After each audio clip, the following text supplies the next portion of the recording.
ଭାରତୀୟ ଧାର୍ମିକ ଭାବନା ପର୍ଯ୍ୟବେସିତ ହୋଇଛି ବେଦଶାସ୍ତ୍ରରେ। ବେଦର ଈଶ୍ୱରଙ୍କ ଅବସ୍ଥିତି, କାର୍ଯ୍ୟଧାରା ଓ ସୃଷ୍ଟିର ସମସ୍ତ ଦୃଶ୍ୟ ଅଦୃଶ୍ୟ ବିଷୟରେ ବର୍ଣ୍ଣିତ ହୋଇଅଛି। କିନ୍ତୁ ଦୁଃଖର ବିଷୟ ଏହି ଯେ ଭାରତୀୟ ଧର୍ମଧାରାରେ ବେଦର ପ୍ରଚାର ପ୍ରସାର ହୋଇପାରୁନାହିଁ ବୋଲି ଆୟୋଜିତ ଗାୟତ୍ରୀ ଯଜ୍ଞରେ ବେଦଜ୍ଞ ସ୍ୱାମୀ ଦେବାନନ୍ଦ ସରସ୍ୱତୀଜୀ ମତବ୍ୟକ୍ତ କରିଥିଲେ। ଖବର ଅନୁସାରେ ତିର୍ତ୍ତୋଲ ବ୍ଲକ ଅଧୀନ ଏଭ୍ରିସିଂ ପଞ୍ଚାୟତର ଅଲଣା ବାଲିସାହି ଗ୍ରାମରେ ଆୟୋଜିତ ହୋଇଯାଇଛି ଋକ୍ଦେବ ପାରାୟଣ ତଥା ବିଶ୍ୱଶାନ୍ତି ଗାୟତ୍ରୀ ମହାଯଜ୍ଞ। ଏହି ଯଜ୍ଞ କାର୍ଯ୍ୟରେ ପୁରୋଧା ଥିଲେ ପଣ୍ଡିତ ସମୀର ରଞ୍ଜନ ଦାସ। ବେଦପାଠରେ ସହଯୋଗ କରିଥିଲେ ରଞ୍ଜନ କୁମାର ସାମଲ, ମଳୟ ରଞ୍ଜନ ଦାସ, ବ୍ରହ୍ମଚାରିଣୀ ପ୍ରତିମା, ଡକ୍ଟର ଅନ୍ନପୂର୍ଣ୍ଣା ଆଚାର୍ଯ୍ୟ ସମେତ ନଟବର, ରଶ୍ମିତା ଓ ମିନତି। ଶିବାଜୀ ଦାସ ଓ ବୈଶାଳିନୀ ଦାସ ଯଜ୍ଞର କର୍ତ୍ତା ଓ କର୍ତ୍ତୀ ଭାବେ ଉପବେଶନ କରିଥିବା ବେଳେ ଏହି ସମସ୍ତ କାର୍ଯ୍ୟରେ ମୁଖ୍ୟ ଉପଦେଷ୍ଟା ଥିଲେ ଦେବେନ୍ଦ୍ର ଦାସ, ବିବେକାନନ୍ଦ ଦାସ, ରମେଶ ଦାସ, ବାବାଜୀ ଦାସ, ବଂଶୀଧର ଦାସ, ବାବୁଜୀ ଦାସ, ପ୍ରବୀର ଦାସ, ଅକ୍ଷୟ ଦାସ, ଛବିନ୍ଦ୍ର ଦାସ, ପ୍ରକାଶ ଦାସ ପ୍ରମୁଖ ଅଲଣା ବାଲିସାହିର ଗ୍ରାମବାସୀ ବୃନ୍ଦ। ଦୀର୍ଘ 26 ବର୍ଷ ହେବ ଏହି ଯଜ୍ଞ କାର୍ଯ୍ୟ ସୁଚାରୁ ରୂପେ ହୋଇ ଆସୁଥିବା ନେଇ ଆୟୋଜନ କମିଟି ସୂଚନା ଦେଇଥିଲେ। ଯଜ୍ଞ ପରେ ଆଧ୍ୟାତ୍ମିକ ପ୍ରବଚନ ପ୍ରଦାନ କରିଥିଲେ ଡକ୍ଟର ଅନ୍ନପୂର୍ଣ୍ଣା ଆଚାର୍ଯ୍ୟ ଓ ସମୀର ରଞ୍ଜନ ଦାସ।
ମୁଁ आर्य समाज जन सन्यासी स्वामी देवानंद सरस्वती। मुझे कहबी ईश्वर सारा विश्व संसार सृष्टिकर्ता पालनकर्ता धारणकर्ता रक्षाकर्ता संहारकर्ता एवं मुक्तिदाता अटंती आम समस्त पिता माता बंधु सखा सहोदर अतिथि सबुकिछि ईश्वर आमर सबुकिछि अटे। ये विश्व संसार मालिक प्रभु परमात्मा अटंती से परमात्मा को आम समस्ते स्वीकार करवा किंतु ईश्वर सर्वव्यापक अटंती सर्वभूतेषु अटंती ईश्वर पुरी अछंती सकल स्थान रे ईश्वर नथिबा स्थानटी नाही विश्व संसारे ईश्वर व्यापिकी अछंती।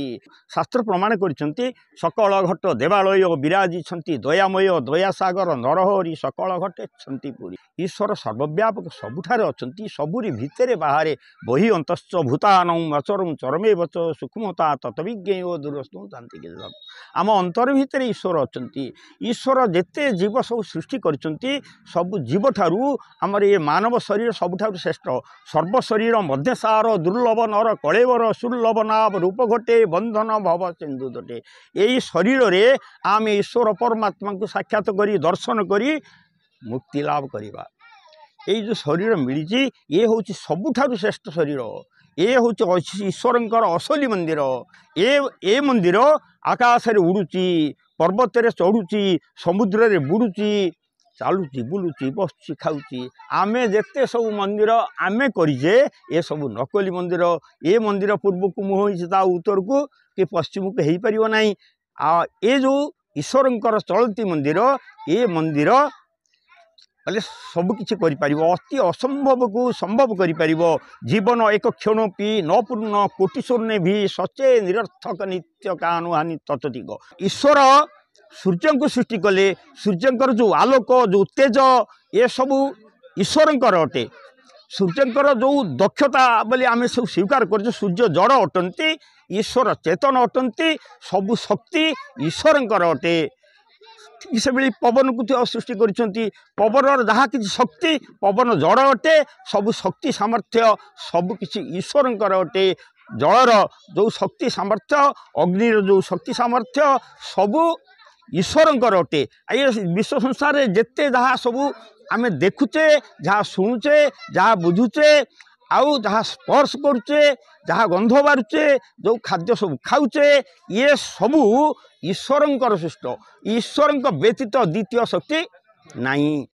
मो परिचय मोदी समीर रंजन दास आर्य समाज रे वेदर प्रचार कार्य कर जगतसिंहपुर जिलापाई आमर एभली एक धर्म जहाँकि आमर पिला माने केही कहूना वेद बोली किए कहे भागवत किए कहे गीता किए कहे अष्टादश पुराण किए कहे शिव पुराण ये हूँ कौन ना वेदर प्रचार प्रसार हो पारे बोली आमर ठकिकी चली समस्ते विभिन्न पूजा पार्वण कौन रहस्य किसी ना मिछटारे कर तेणु वेदरे कहुई ईश्वर हूँ सर्वव्यापक सबुठी अच्छा तेणु ईश्वर सबू जानूँ आम भितर मन भितर भाविबा कथा को ईश्वर जानुचंती बोली ताको भावग्राही बोली कहुई। आमे जेते बड़े भूल कार्य करने को जाऊँ कौन सी निछाटिया स्थान अंधारुआ स्थान बाछुचु ईश्वर जदि सर्वव्यापक आम भावना था आम से भली जगह बाछि न था। वेद मनुष्य को भल मनुष्य हबार मार्ग बताए ईश्वर को जानिबा आम ईश्वर जो पूजा पार्वण इत्यादि आम करुचे से ईश्वर पूजा नुहे ताहूँ एक भ्रांत धारणा लोकंर।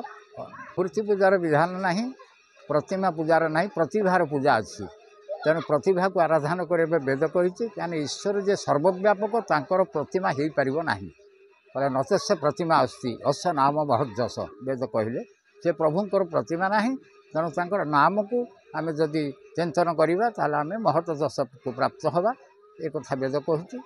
तेणु ईश्वर प्रतिमा ना ईश्वर तो सूक्ष्म स्वरूप सबुआड़े से अकाय बोली कहला अव्रण मस्माप शुद्ध मपाप पिधम कवि मनीषी स्वयंभू ये सब ईश्वर नाम।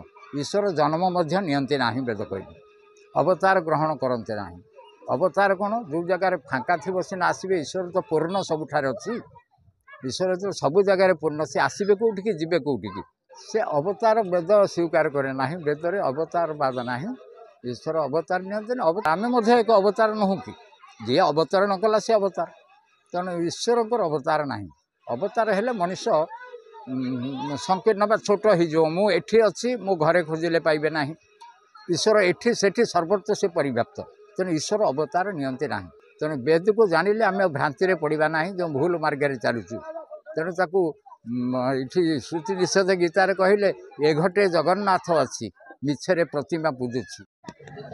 मो ना डॉक्टर अन्नपूर्णा आचार्य मु वर्तमान डेराडून कन्या गुरुकुल रे द्रोणस्थली आर्ट्स कन्या गुरुकुल रे आचार्य अच्छी बनारस रे मु वेदरे एमए एवं पीएचडी करी तापरे लेक्चरर हला परे मु ये गुरुकुल लाइन रे आसली यज्ञ रे हमर रही वेदरे माने जे हमको यज्ञ करिया पई जो उपदेश दिया जाई कि हम यज्ञ करिवु तेणु प्रथमे ईश्वर स्तुति प्रार्थना करा जाई थाए।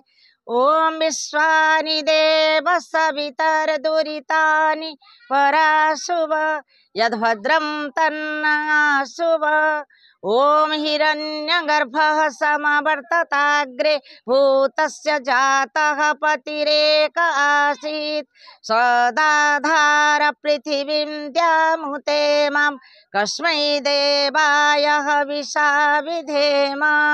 से स्वाहा शब्दटा हला हमर यज्ञर आत्मा कहया गले काहे कि ना स्वाहा शब्दर अर्थ हला समर्पण।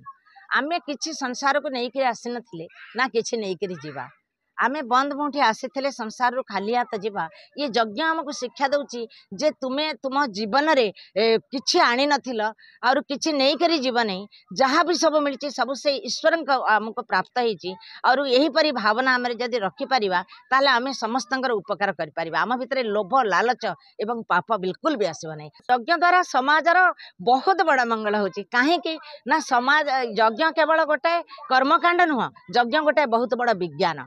यज्ञ रे जो आमे घी शुद्ध घी गाई घी एवं जड़ी बूटी तुलसी आमर गिलोई चंदन इत्यादि आमे जो औषध जड़ी बूटी आमर रही आयुर्वेद रे और आमर वेद रे जो कुहाई ताकू सब जेते बेले आमे आहुति पकाउचे कौथरे यज्ञ धेरे आमे देखुचे से यज्ञ रे से अग्नि धिरे जाई। तिटोल रंजन कुमार मलिक रिपोर्ट न्यूज उपांत खबर।